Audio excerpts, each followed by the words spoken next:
Aloha! Skippy says hello too.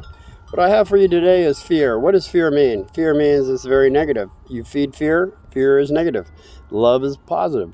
We all know that, or maybe you don't. So I was brought up under the understanding that you don't give out fear. Actually, you inflict fear. But that would be the other side of the family, the Sicilian side. My mom's side was not saying that. They said don't give out any fear. So that's what I'm saying. We were walking up for a Carvel, little ice cream cone. And this dog that had,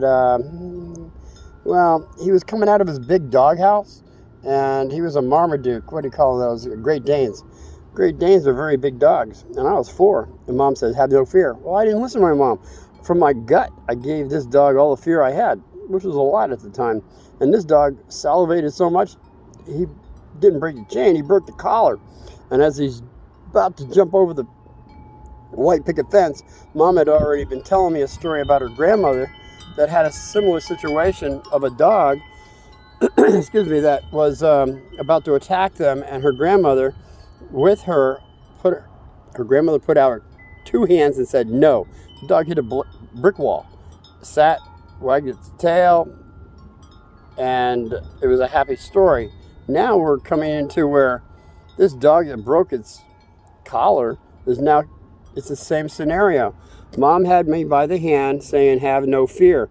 Well, I already gave out all the fear I had, and I said, I'm not going to give out anymore. I couldn't go anywhere. She had me by the hand, so she let go of my hand for a second, just for about 3.5, 4 foot before the dog came at us, and she said, no. The dog hit a brick wall. And it started wagging its tail. She said, good puppy. I learned a lesson at that time, not to give out fear. I was at 4. Now, on the other side of the family, they told me another story.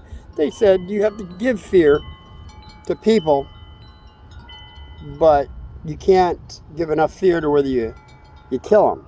Then you lose the game. The game is make them pee or poo their pants. Yeah. I was 4 and I was all down for games anyway, so I said, okay. So I did it. I did it a few times to where my Aunt Pat said, oh, and I knew she was lying. She was just, give me a break. But then at one time, excuse me, that when we had, it was a 5-acre chicken farm on Pluckman, New Jersey. My grandfather had this, and he owned it, and he had 5 children. So all of them were there. My Aunt Pat, who lied to me, and there's my Aunt Nancy, who's sitting down under the trellis of the grapes hanging down, and I saw that Uncle Joe was there, Uncle Jim was there, and my dad was there. So I crawled around on my belly, around the corner, up around to where Aunt Nancy was, and I went, blah! She stood up and started screaming, and we all saw that she peed her pants. Everybody cheers, they thought it was the best thing in the world. And I'm thinking, oh, this is fantastic. I'm 4. And I won the game. So from 4 to 11, I played the game religiously until that one moment. And this is the moment that I'm trying to tell you kids or whoever's watching. It's very negative. And I never did it again after that. Excuse me. But what happened was Millstone, New Jersey, on a full moon. Oh, a black cat is involved. What's the chances of that? So we had, I digress. My brother scared me. It was very, very, very, very, very rare I ever got scared. But I was taking a shower. The shower was in 1965. I had the rope on the soap around my neck. It was a big thing back then. Rope and the soap. Rope a dope. Now it was rope on the soap on the rope. Anyway, you wash with a soap on the rope. My brother opens up the screen of the shower, goes, bah! And he got me. I went against the wall and I screamed. And then I ran after him, and then when I got down in the kitchen, Mom was making some bacon or something, whatever, and Dad said, oh, you got him? You really got him? Because I'm down in there in a towel. Mom says, what are you doing in a towel? I said, Mom, Dave scared me. She says, oh, you could have slipped on the soap. And I said, yeah, I know, but I had the rope around my neck. So Dad says, you scared him, bro? You scared him? Oh, good job. Okay, so from that point on, that day, I'm 11 years old. he got me the first time I ever got. Now, what do we have? We have a series. It's called Dun Dun Dun Dun Dun Dun Dun Dun Dun Dun Dun. You remember that? It was that guy James West. That one. It was fantastic. We always played pillows. We beat each other up.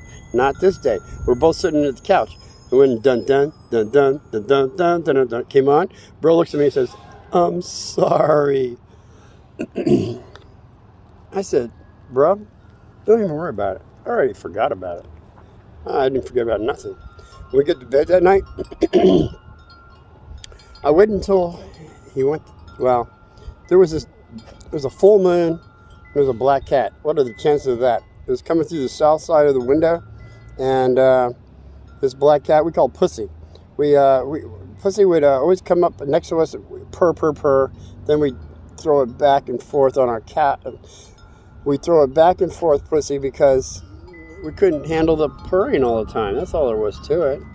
And you don't throw cats back and forth, by the way, kids. But it was a little game we played. And at the point of bro snoring, I got down I was like a snake on the ground. I went around the corner of the bed, and I saw that he was really snoring. He was a snorer. I trained him not to do that anymore, but that'd be another story. So I go, bah! And know what he does? He sits up like a jack-in-a-box, and his eyes were normal. All of a sudden, they roll back in the back of his head, and I said, "Oh my God, what have I done?" And I said, "Bro, it's me, it's bro, it's me." But he kept screaming bloody murder, and it came to a point where I had to grab his shoulders, and I said, "Bro, it's me." And his white eyes were still, I could see through the moonlight that I didn't see any pupils. I just saw white eyes. And I got concerned. So I shook his shoulders and I said, "Bro, come back." Excuse me. "Bro, come back." And finally I saw his eyes. And then when I saw his eyes, he saw my eyes. He said, "I got you now, buddy boy." And he kept screaming, bloody murder. And I said, "Dad, he's going to come up the stairs. He's going to beat us with a black belt." And bro, I think that was his intention. He didn't care, because he knew somebody's going to get a black belt, and it wasn't him, which is basically what happened. Dad came up the stairs. He had a black belt. And I said, "Dad, we're just playing that game." He says, No, it's gone too far." I said, "Dad, but this morning he scared me, and you said, 'Good job. I was just trying to.'" He says, No, it's gone too far. We will not play that game anymore." And I'm saying to myself, I will never play that game again. And I never played that game again. That you would scare somebody to that extent is what I'm saying. So I got the black belt. Excuse me. 1, 2, 3, 4 times. I remember it well. And after that, I never got a black belt again. Well, we went to another level. It was find your own switch. That would be another story. What I'm trying to get across to anybody that's lasted this long is that we don't scare people, and it's very negative to do so. In fact, in the Egyptian rules, I believe it's they have 42, and I believe it's in the realm of whatever out of the 42. The Egyptian rules are no God, no emperor, no man can ever incite fear upon any man, woman, or child. I go with that. Anybody have any discrepancies? Please leave me a message. God bless you. God victory. Till we see each other again. Be well.